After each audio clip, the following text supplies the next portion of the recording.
Hey guys, before we start, a quick shout out to Alpha Dog Nutrition for sponsoring this podcast. Alpha Dog products are now available at dusupply.com, and you can use code ALPHADOG15 at checkout for 15% off and a credit for free shipping to try it yourself. Now let's get you to your podcast.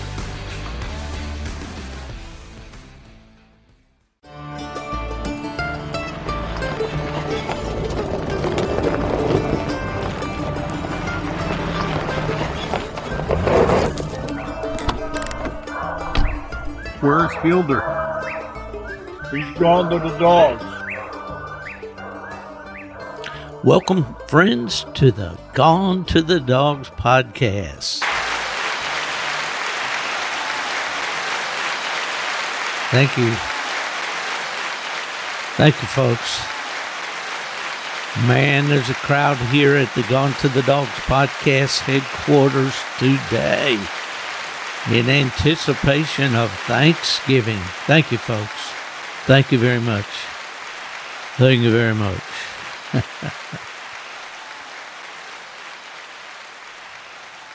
Well, here we are. Thanksgiving week here at World Headquarters on the west coast of Florida. Steve Fielder, your host here, having a little fun with the PodTrack recorder this morning. Just good to have each of you tuning in on this great family week, a time that we look forward to all year long. And, Thanksgiving has always been one of my favorite holidays. I remember as a kid going to my grandmother's farm, and, of course, that was always a great treat for me. And we usually went rabbit hunting on Thanksgiving morning with my uncles and my cousins. And then we'd come back home and go out by the smokehouse there. There was a shelf there on the side of the smokehouse where we cleaned our game. And, of course, rabbits are fairly easy to skin, much easier than a squirrel, or at least I always found it to be so. The only thing about rabbits is the guts. Man, those things stink. But at any rate, after that was done, we washed up at on the back porch. Had a wash pan there. The cistern was there. We'd draw a bucket of water and wash our hands and dry ourselves and toss the water out in the yard. That's the way things were when I was a young kid going to my grandparents' farm. And then, of course, we'd go inside, and the smells coming out of that kitchen were amazing. Roasted turkey might be, I don't know, everything that you could imagine to eat. All the trimmings, pumpkin pie, sweet potatoes. Man, I love sweet potatoes. In fact, even now, each year I have Ella to make me a sweet potato casserole with pecans on the top. And she says it's more a dessert, but to me, I love it with my meal. Stuffing, they call it in the North. I grew up calling it dressing. Turkey and dressing. Man, got to have a lot of sage in it to really make it taste good. Celery, onions, the drippings off that turkey, cornbread. Make it with cornbread. I love it that way the best. Ella makes a great bread dressing, and I enjoy that too. But, man, all the tastes and the conversations and, hopefully you don't bring up politics at the Thanksgiving table this year, although it is hard not to gloat for those of us who were happy with the election returns. But at any rate, someone once said that if you want to cut down on your Christmas shopping list, just bring up politics at the Thanksgiving table. And the names will go away. Anyway, Thanksgiving a great time. My good friend Clayton Stark had a nice post on Facebook today. And I'm recording this on the 21st of November. and of course it will air on Monday morning before Thanksgiving. Anyway, Clayton was talking about the memories that we have from this time of year, and several people wrote in their posts, and I thought they were just terrific. Some of the reflections that we have, of Thanksgiving. If I can find some of them here, I'll share with you. But anyway, Thanksgiving is always a great time of year for all of us. Clayton said, this time of year is always special to me. I love when the leaves come off and the temperatures drop. The holidays bring us closer and remind us of the past. There's nothing quite like going out and treeing a few in the snow and coming home to a nice, warm, cozy home with a beautiful wife and kids. A delicious warm plate of holiday leftovers before bed is a must. I agree. And then he asked, what are some of your favorite memories of hunting around the holidays? Many of you probably saw this thread, but my good friend Randy Smith in Pennsylvania said, as a kid, the fur boom was on. As I look back, I must have been 9 or 10, waiting streamside for 7 a.m. to start setting muskrat traps on Thanksgiving morning. Always the season opener. Then beating it home with a trapping basket on my back to be there for my mom's wonderful lunch. Simple times are cherished memories. Isn't that true? The simple times in life are the ones that mean the most. They're the ones that we tuck away there in that special little corner of our heart. And as we remember a voice, a smile, a story, a happening, a hunting tale, whatever it happens to be, those memories are just so important to us. My friend Billy Dwyer down in Louisiana said, my memories around this time of year bring me back to when me and my dad always made it a point to hunt the night before Thanksgiving. It just became an unspoken tradition. One night before Thanksgiving in the early 90s, I couldn't make it, but my dad did go. But later that night, me and my wife and kids made it to their house to stay the night and have Thanksgiving the next day. Well, it was a couple of hours before daylight, and my mom came into the room and woke me up and said, your dad didn't come in yet from hunting. I jumped up, and me and my brothers went out to where I knew he would be hunting to look for him. We drove everywhere in the hunting club and never ran across him. There were no cell phones back then. He was driving up to the gate that led out of the club, and we were driving up to the gate that led out of the club, and my dad's truck pulled up. Let's see. It was him and my mom. He pulled up at the house. I keep hitting this darn thing. Just a little while after we left to go look for him. So they got back in his truck to come look for us to let us know that he was all right. He told us his truck slipped off in the ditch while he was trying to avoid a bad spot in the road, and that's where he stayed until a deer hunter drove up and pulled him out. I'd say that was a pretty good Thanksgiving that year. Dad passed in 1998, and since I've started back coon hunting, I've been a couple nights before Thanksgiving, and I always think about those years. Billy, we always will remember those special Thanksgivings. Thanksgiving was a holiday devised, I guess, in memory of the Pilgrims when they came, or perhaps, I don't know exactly the history. I'll have to go back and look it up. But we traditionally think about the Pilgrims as they came to the new land, and they encountered the Indians, and they were able to make it through the first winter and raise a crop and all those things. And they chose a time. I don't know if it was in November or not, but at any rate, they chose a time to stop and say thank you to the Lord, their God, for granting them the religious freedom to come to a new land, to worship God as they pleased, and also for all his bounty that he so graciously provided for them that year. Ron Farrell said in this thread, hunting with my beautiful wife, she loved plunking those little bandits out of the tree. We're just a little too old to do it anymore, but we still talk about the memories.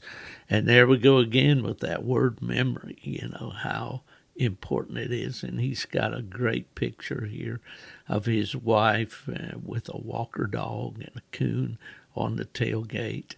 It looks like one of those lights that we wore, a belt light with the spotlight in a pouch.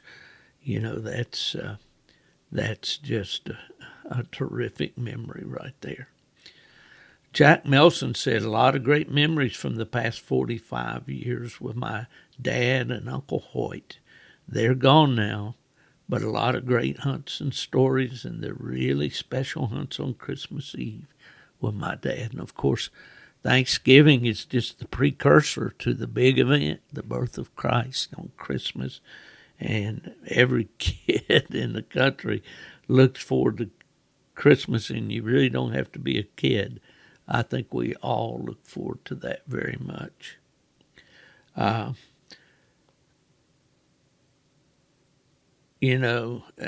Jeff Crisp said, but you can look back at all the main reasons, and that's the memories. So, thank you, Clayton, for posting that on Facebook and allowing us to share with others. One of the things that I shared was the fact that I always enjoyed at this time of year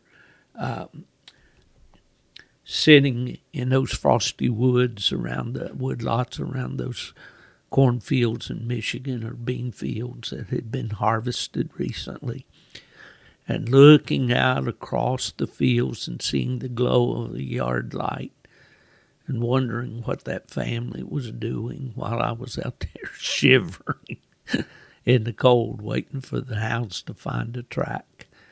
But I always enjoyed that, driving to the hunting spot, driving by houses with Christmas lights and decorations out on the lawn, and the homestead, decorated for Christmas. There's just such a warmth and such a friendly invitation to those homes. You just want to go up and knock on the door, and when you do, you're going to smell some wonderful smells coming out of their pumpkin pie, pecan pie, or pecan pie, some of you folks in the South would call it. And just all the great things of this time of year is just awesome.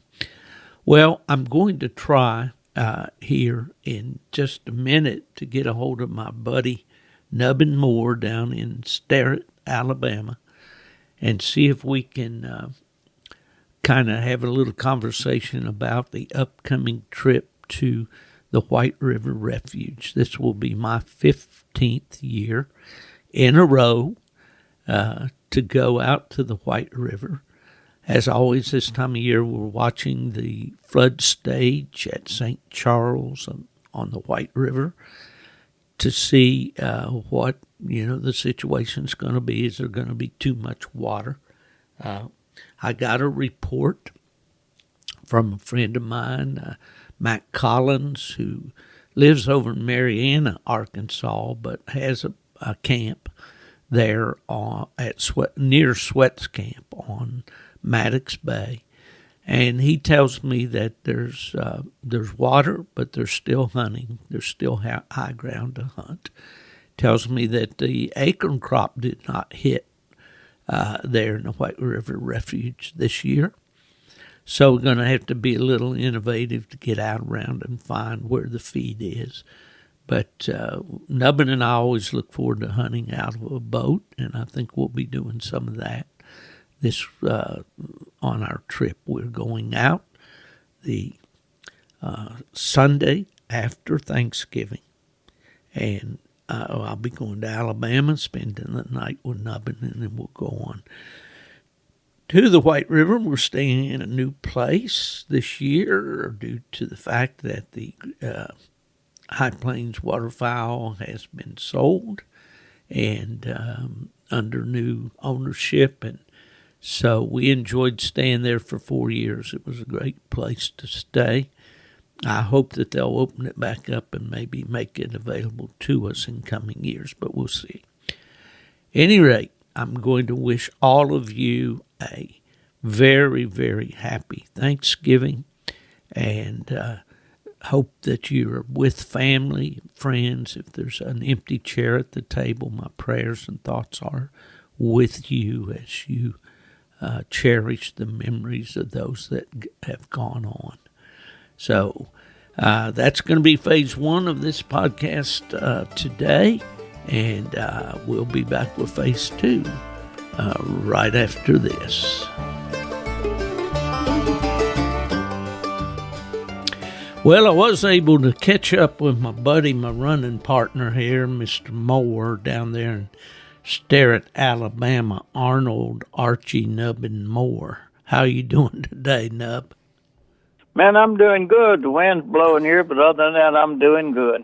My mama used to say when somebody would be talking in a big way and probably exaggerating or maybe fibbing a little, she'd say, I heard the wind blow before. Yeah. It was blowing pretty good. We tried to go fishing, but I don't know. I caught two, and Jerry caught one, and he said, man, this wind's blowing too much. Let's go to the house. So we didn't fish for about 30 minutes.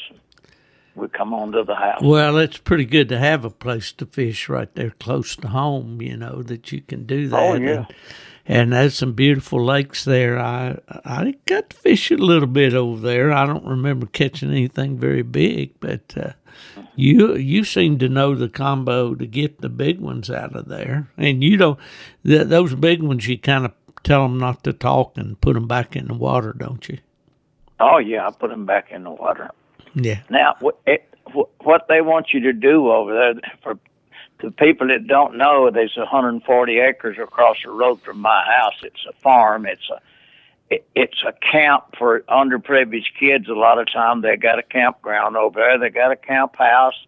They got horses, chickens, emus, and I don't know. They got 2 donkeys over there, and they have kids out here fishing. But there's 2 lakes over there, and they want me to catch the ones. If I catch the ones under 14 inches, they want me to keep some of them to keep them thinned out. But anything over that, they want me to put them back. So that's what I do. Yeah, well, I'm kind of a catch and release person anyway. I guess I got into that with my trout fishing. So many of the streams, especially up in the mountains, are catch and release for the better part of the year. Right. So, and I don't really, and if they're stocked trout, I don't like to eat them anyway. The flesh is not firm on them. They're not as good as a wild trout. If you get one that was born in that water and grew up in that cold water, man, that's good eating. Oh, yeah. But anyway, so I kind of got in the mood of being a catch and release fisherman, and when I go to Tennessee to fish on the river there where my dad was raised, I put them back. My cousins, one of them in particular, he likes to eat them. So, boy, he keeps them. Oh, yeah. And that's all good, too. But I have no I gripe like to eat with them. them. Yeah. Oh, I do, too. We don't eat them too much. Becky cooks them every once in a while. I've got some in the freezer now. I fillet them and put them in the freezer, put a date on them and stuff like that. But yeah. anyway, a lot of them just stay in there, and then I wind up giving them away.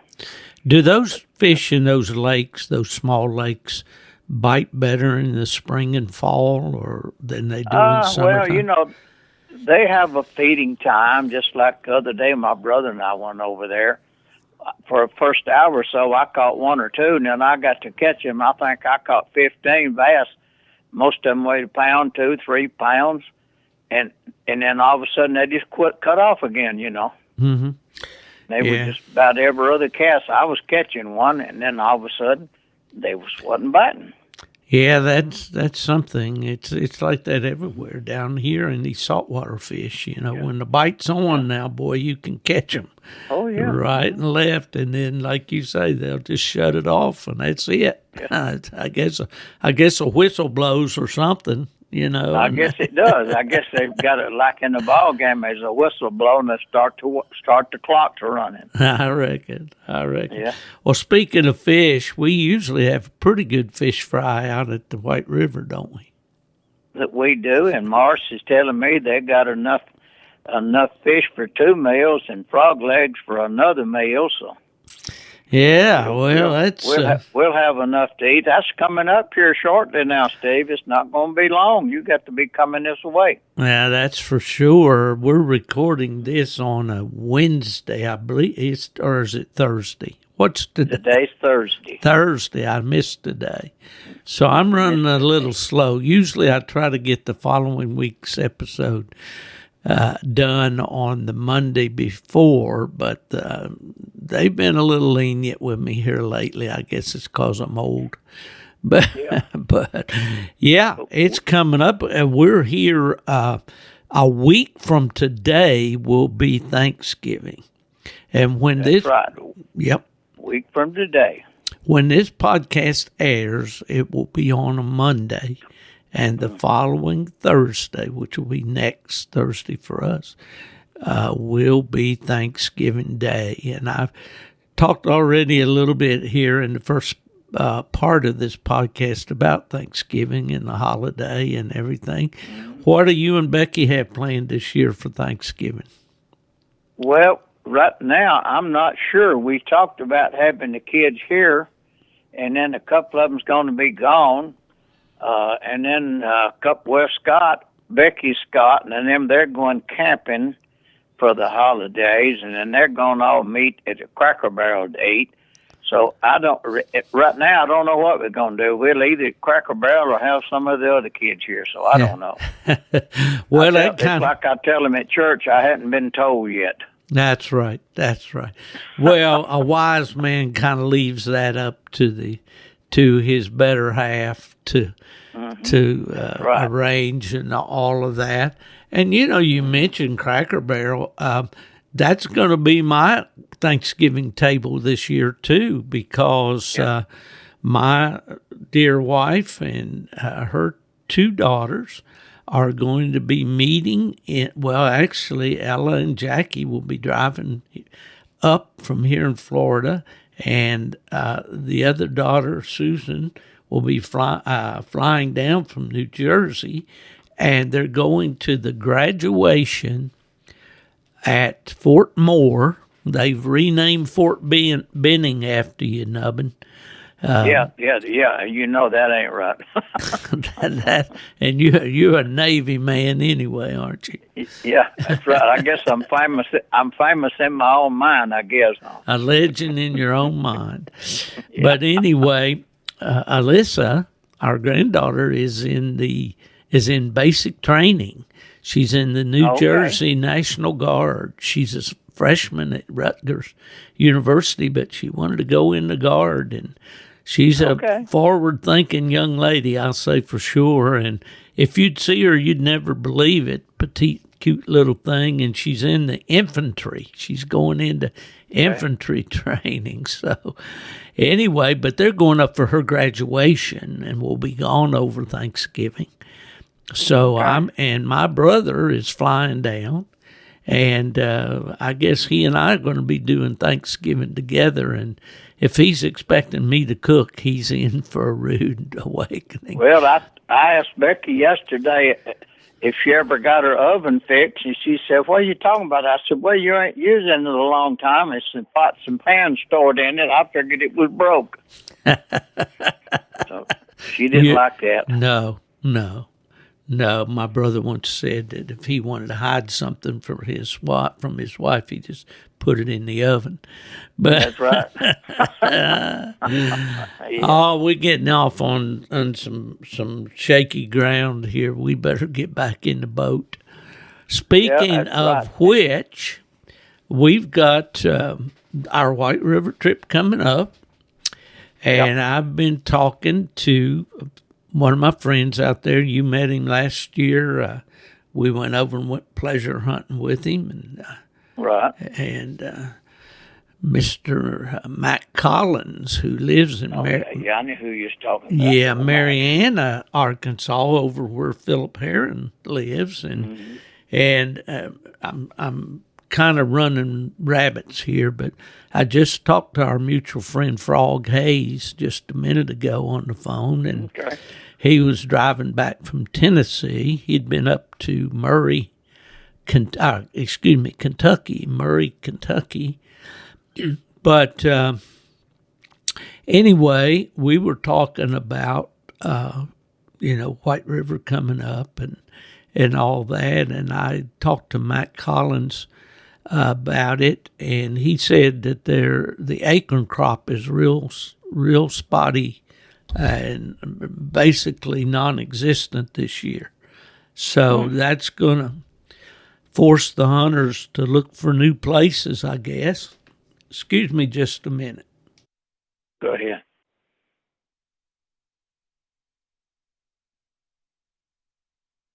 I'm like Cy Robertson here. I've got my sweet tea right here real close.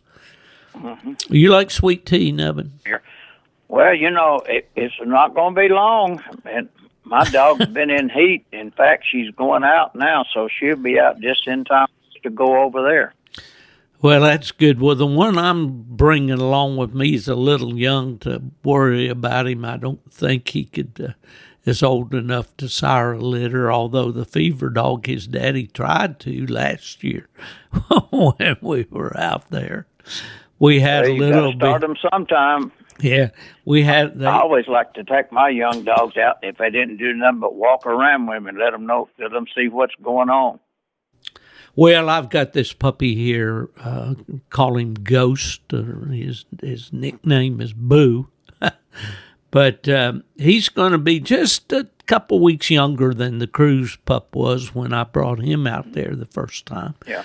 And old Cruz got in there, and he did some running and trailing and treeing and a little bit of everything. He was all about it. So we'll see what old Boo does but I'm going to do exactly that. He's just going to tail along. If he wants to go with Kate, that's good. But he can just roam around. Start him sometime. That's right. That is correct. He'll get something in his nostrils that he'll like while he's out there, I'm sure. Well, I hope so. And I was just reading a piece on Facebook. There's somebody posted a thread about what age do you try to trash break a pup, and most of the guys that answered there, you don't. You just leave them alone. Let them run what they want to run. Let them learn, They can run, if they run in rabbits, they can learn to run the track or track a rabbit real good after a while. Well, we'll see, but it's just going to be fun as always to get out there and see the other boys. And you mentioned the food that we have. That's always a great big part of it for me. And I had a guest on this week. It's airing right now. Robbie Spears from Kentucky. He's a game warden, hunts English dogs, and he's saying, "Well, Steve, I heard about the White River from you." And he said, I really love going out there every year. But he said, I believe if I was you, I wouldn't have told anybody about it. It's that good. And I told him, I said, well, I probably got my share of criticism for that. But when you get something that's real good, you want to share it. And there's no one hunter that can hunt all that 160,000 acres out there. But I noticed go ahead, Nub. I said there's plenty of places to hunt, and if your dogs is already where you're at, you just go on the other side of the road and go on hunting. There'll be plenty of folks out there. Oh, yeah. Well, in recent years, we haven't heard nearly as many dogs as we used to. It's been my observation on that. Now, it was pretty crowded down on the South Unit a couple years ago when we went down there when Mark Miller was with us, and it seemed like there was hunters everywhere down there. And, Oh yeah. and we're getting there this year, right when a day after the South Unit opens. So, Oh yeah, we're running a little late this year, Yeah. but Thanksgiving's running late too. So yeah. Well, we won't get to hunt the Kansas Lake area, but if it's if the water's backed up back in there, it makes that kind of hard to get around in anyway. Well, the water's coming up some. I talked to Fishman John the other day, and he said the water's coming up, but it's not. It's not going to be bad when we get there. No, we've Unless they have seen a it lot of rain when between now and then. yeah, we've seen it when it was right up near the limit, and Oh yeah. backed up in all the sloughs and all that stuff. But man, It can get too deep now. yeah, that's right. Well, I think the worst thing is when your dogs get behind water on you. You can't get to them, and that makes it kind of rough. But anyway, I've still got my little allergies and things here, works on my throat. I was up in Pennsylvania, and all the ragweed and goldenrod and all that stuff was kind of giving me a fit. But, well, Kate is what, 8 or 9 years old now? She's 9 years old. Yeah. Yeah, my young dog has got 9 years old already. How'd they get that old so quick? I don't know, man. They It seemed sure like do. no time ago that she was a 2-year-old doing good, and now she's 9. So Well, she's probably slowing down a little bit to where we can keep up with her, you reckon? well, I can't keep up with her, but somebody else can.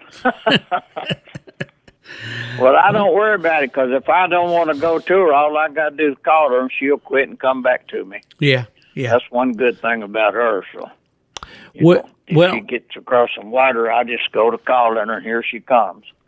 Well, putting a handle on one's one of the most important things a man can do, I believe. Oh, yeah. And that's what I'm trying to teach this plot puppy, is to come when I say come. And so I haven't had any kind of a electronic device on him yet. But if he wants to get bullheaded on me, he'll understand what a tone is and what a little... Well, I think a lot of people use that stuff too early on dogs, but... it don't hurt if you just do it right. You can do it. You can overdo it now. I know that. Well, yeah, I think that unfortunately a lot of nice young dogs have been ruined. Hey, I got something on my mind. Let me talk just a minute. All right, you go. Okay, listen. Thanksgiving's coming up, and we got to be thankful for what we have. And yesterday, I went to a funeral. One of my best friends for years and years and years. Probably my oldest friend passed away. Ronnie Wortham was his name. He and I started coon. He was my first hunting buddy when we were just teenagers, 13, 14 years old. We started hunting together, and we hunted and fished together all of our life. And we have to be thankful for what friends we have. We have when you're growing up and getting old, you have a few friends.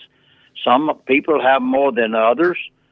But, we have a few that's real friends, and we have acquaintances, So Ronnie was what I call a real friend. He was my buddy all of his life. And he had 60 acres down there. We used to go down and hunt on it all the time, and the land around there too. And we fished together a lot. But, we don't tell our friends enough that we love them and that we care about them, and we should do that more. But yesterday we put him in the ground, and that's something we all gonna do. Now, when is that gonna be? Tonight, tomorrow, a year from now? I don't know when it's gonna be. But we just have to enjoy our friends and enjoy our time that we have together while we're here on this earth.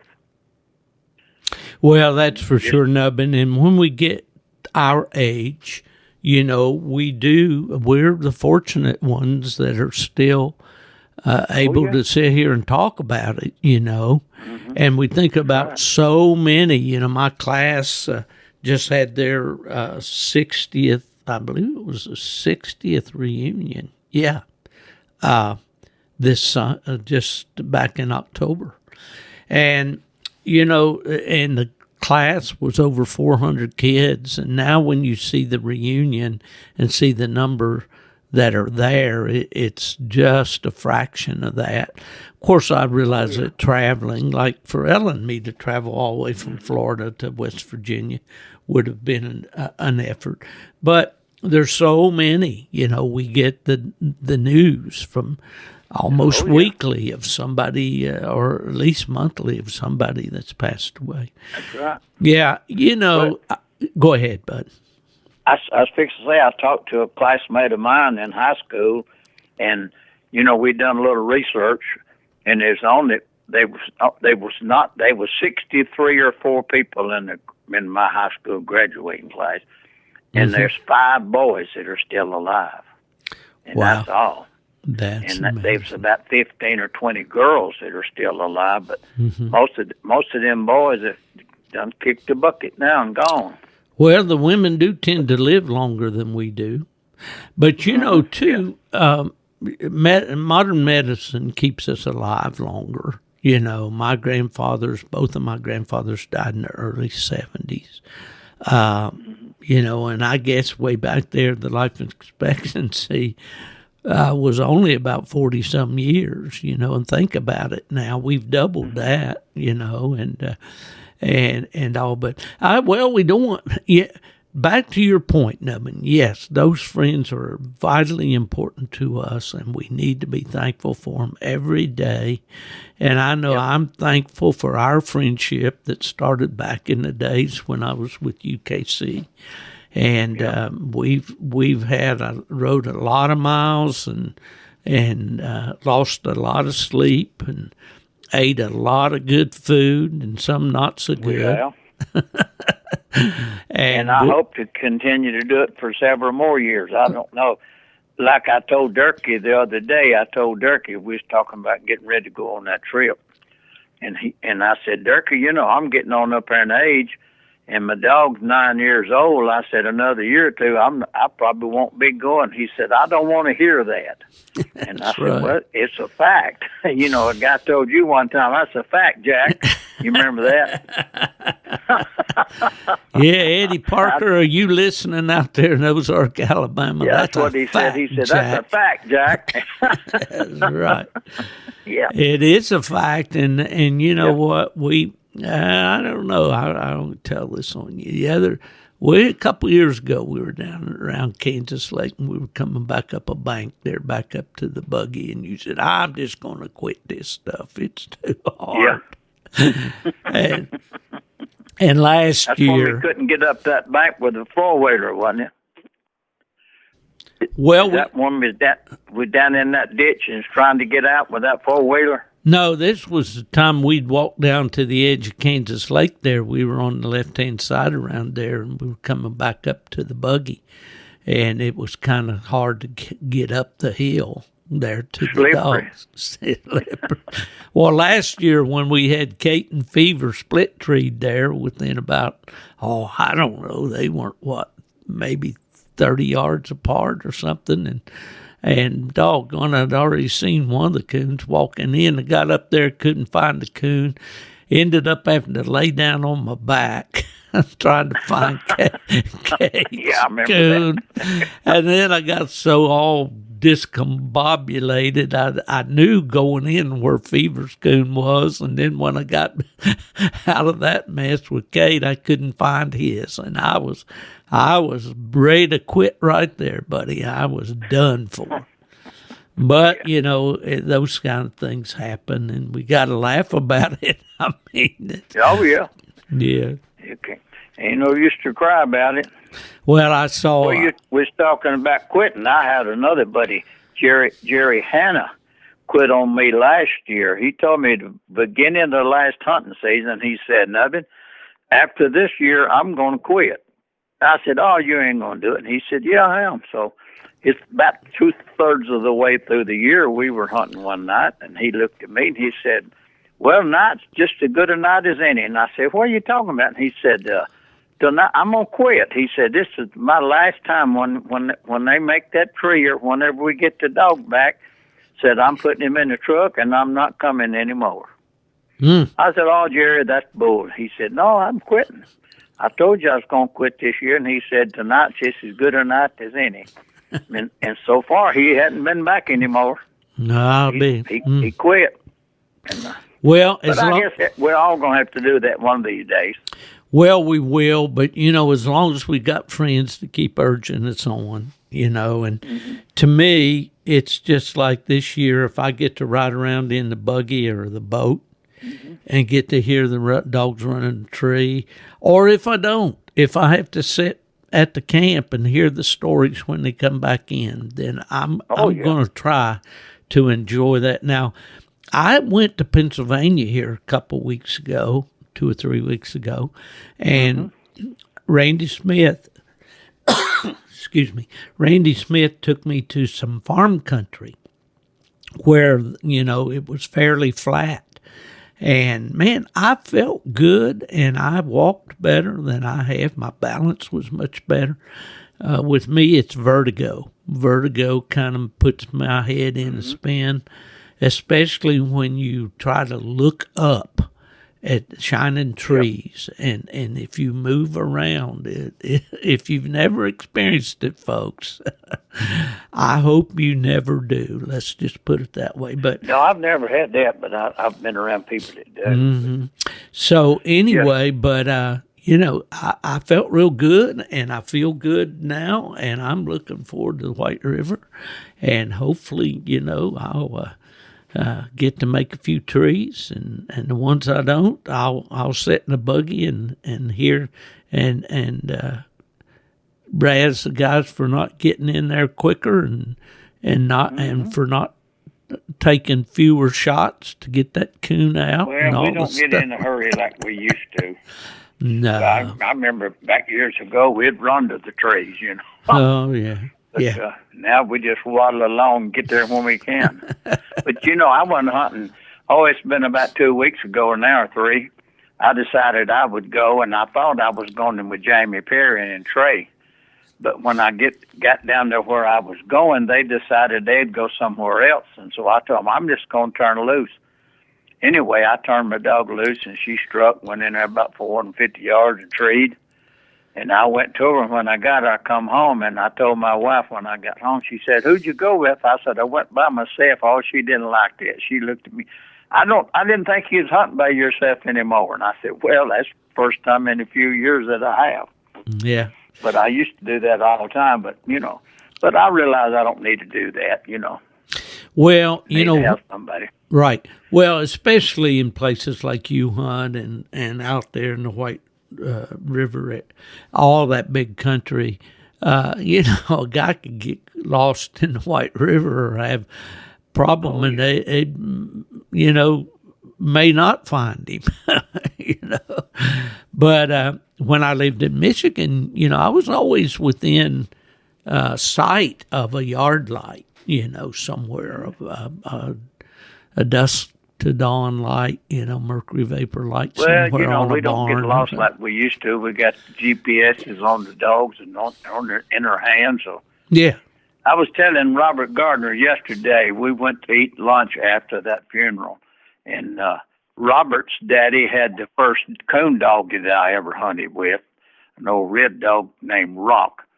And we was talking about, getting lost in the woods. I said, Robert, of course, he hadn't been hunting probably in 50 years. But I said, Robert, we don't get lost like we used to. And he said, well, you got a compass? I said, no, we got a GPS in our hand and one on the dog. We know where the dog is at all times. We know where the truck is at all times. And I said, it's a lot different than we used to be. And used to just turn your dog loose, and if you didn't hear them, you just rode around or walked till you found them. But I said, no, we done got high tech now, buddy. And he said, we even got these thermal things that shine it up a tree, and it'll tell us whether the dog's lying or not. We don't have to wonder if there's a coon up there. We either know it is or it's not most of the time. Yeah, that's for sure. Anyway, but he couldn't get over all that. Well, yeah. And I imagine the fellas of the bygone days that we hunted with. My brother sent me a picture the other day of my dad's old flashlight. And I remember when we got those lights, they were made by Bill Boatman and Company, and they were called a Dynalight. Right. It was a 6-cell. Dynalight, yep, that's right. Plastic. I remember them things. Yeah, it had a big reflector on it. And, you could drop it in the creek and it'd go floating down the creek with the light shining straight up. And it just a lot of changes, that we've gone through from the carbide light days and all of that. And but the changes have been good. They've been something that has made coon hunting a lot more enjoyable, and especially allow fellows like us to do it well past the age that we thought we'd be able to. Mm-hmm. Yeah, for sure. Well, do you remember a story about coon hunting on Thanksgiving? Was there ever a Thanksgiving that you went coon hunting and no, that most you thought about it?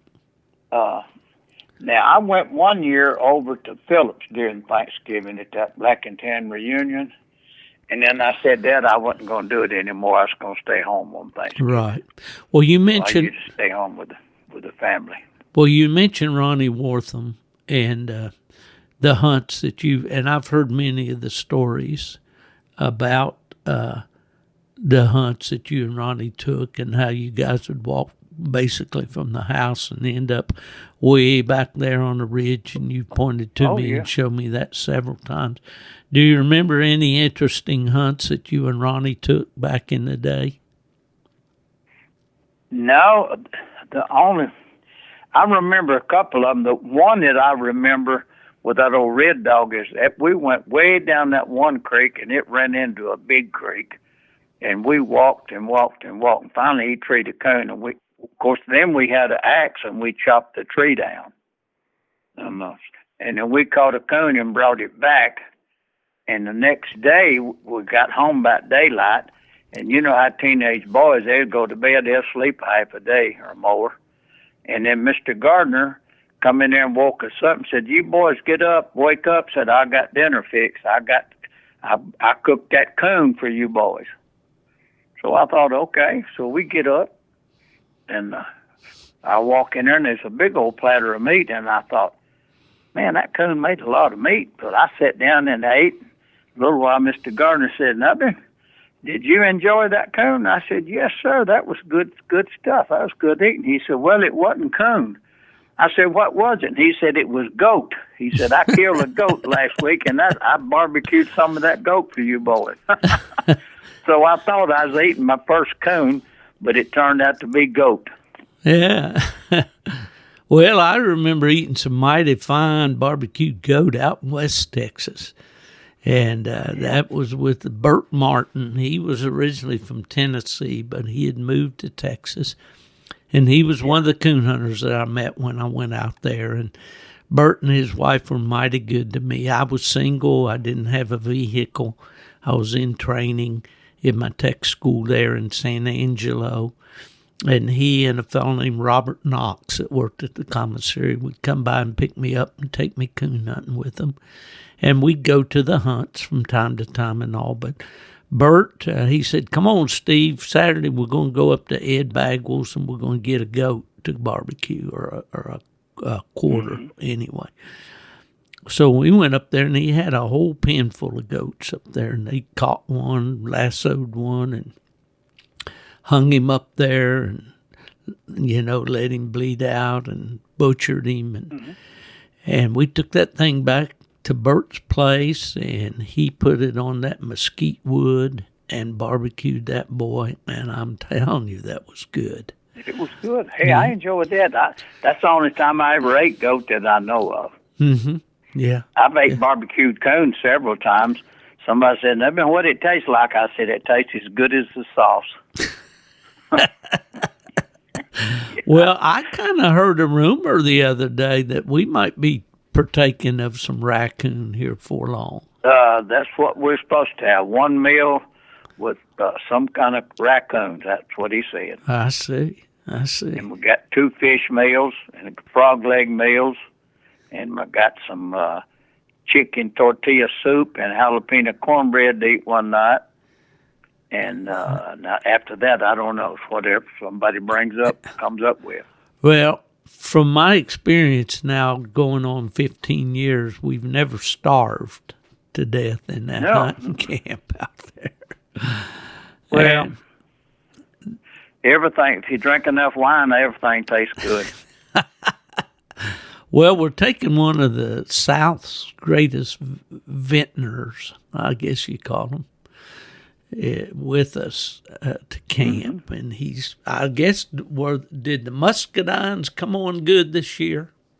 Was it a good crop? Yeah, I had a good crop. Yeah, probably had more than I've ever had. Wow. I usually have to go to 2 or 3 of my neighbors and pick some, but this year I just picked them here at the house, and I had enough wine. Yeah. Had enough to make wine, so.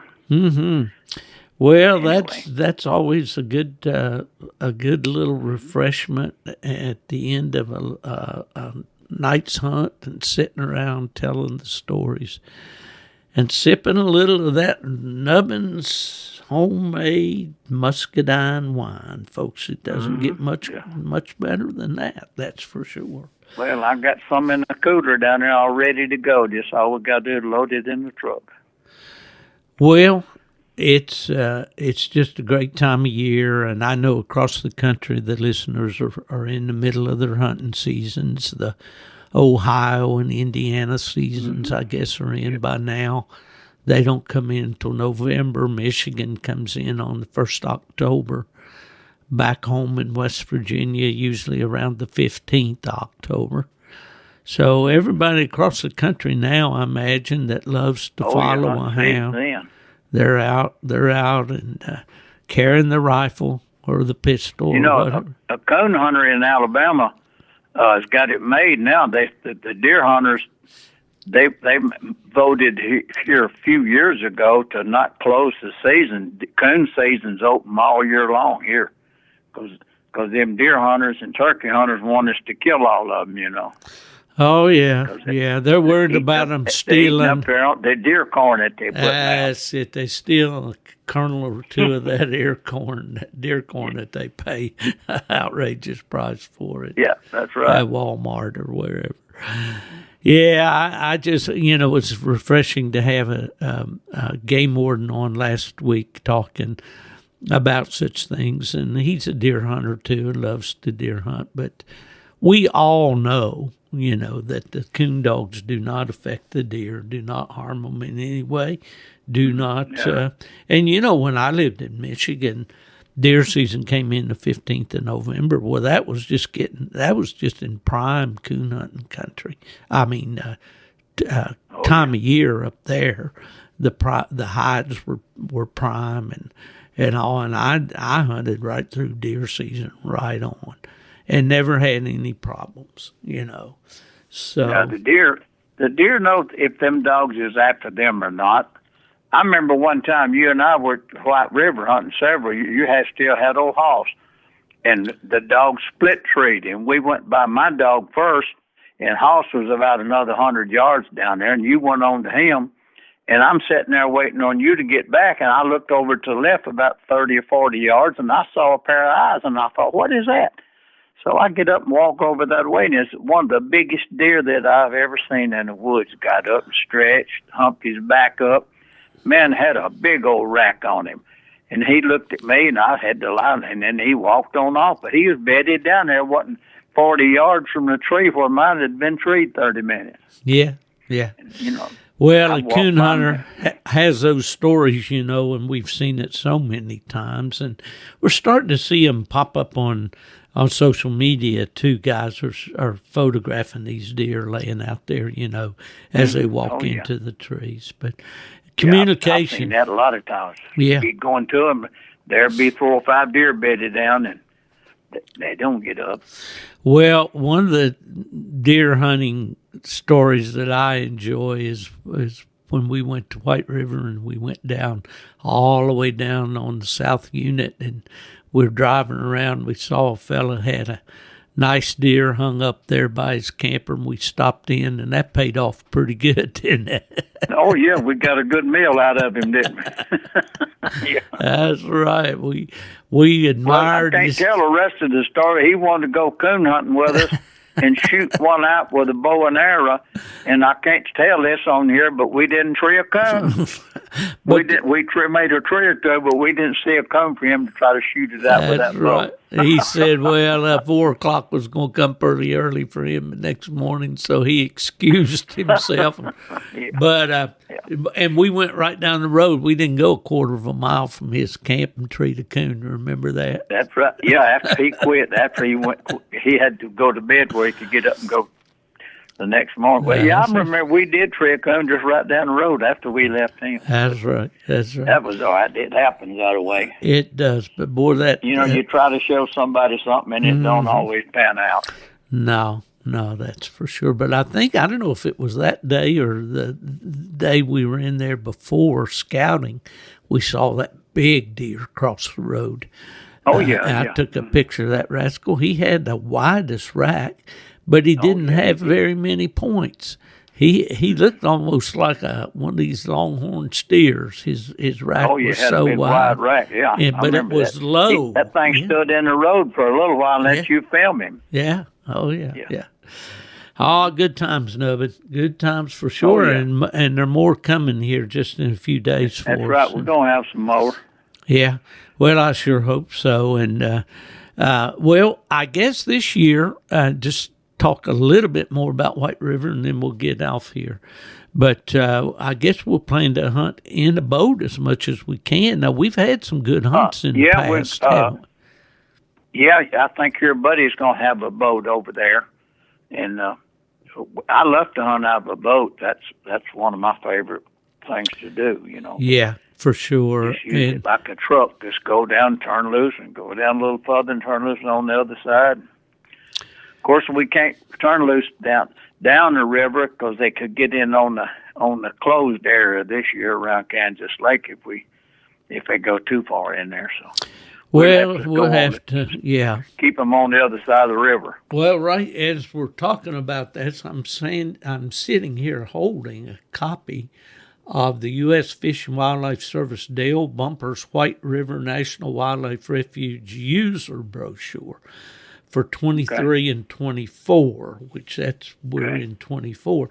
Now, you used to have to carry this brochure on your person, and you filled it out on the back page and all. Right. But now they've dropped that requirement. When they started charging us $20 to hunt on it, they dropped that. Yeah, I don't. But you do have to have a permit now, as you mentioned there. So you have to go to the website for the Dale Bumpers White River National Wildlife Refuge and get your annual public use permit.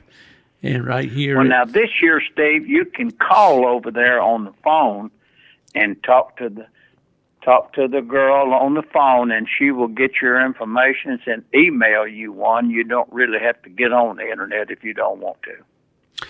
Well, that's good. That's good, because when we sign off this podcast, I've got to get my Arkansas small game license and my permit ordered, which I do online, and then I just print them out. But you can do as you say there.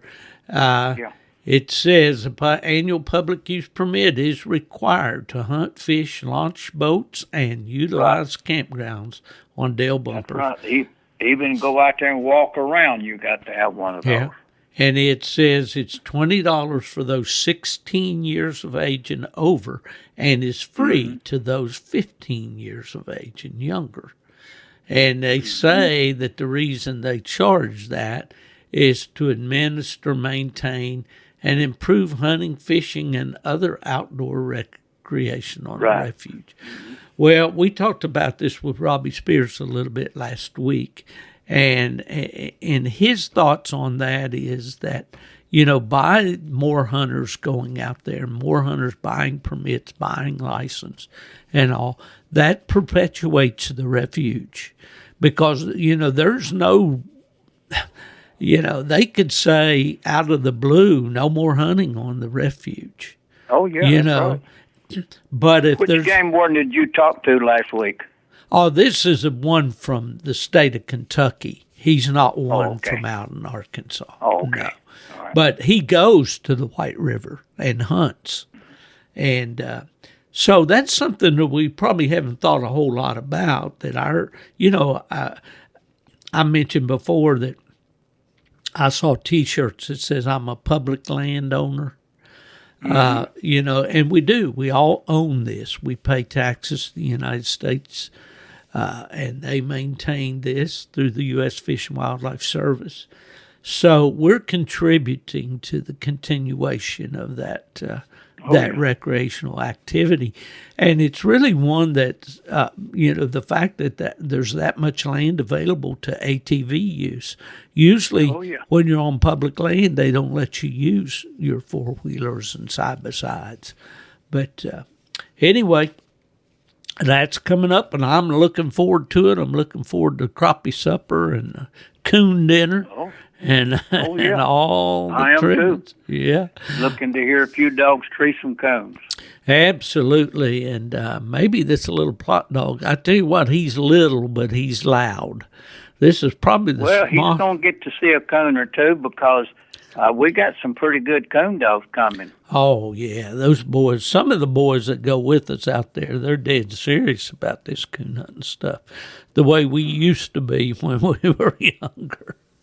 Oh yeah. Now there's one of them pro hunts at St. Charles the weekend that we're there.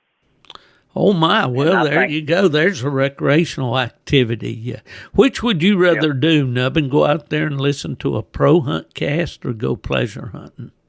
I'd rather go pleasure hunting because when you go to one of them hunts, them dogs are going to go 4 different directions. You spend a whole hour going from one tree to the other. Yeah, that's for sure. But anyway, I know Trey's got an entry in that hunt. Yeah. Jamie is not. Now, Jamie has been a little sickly. I talked to him, 2 or 3 days ago, and he sounded terrible. Said, I'm aching all over. Well, I talked to him this morning. He is getting better. I said, man, you got to get well because we're going to Arkansas here in a few days. Yeah, that's for sure.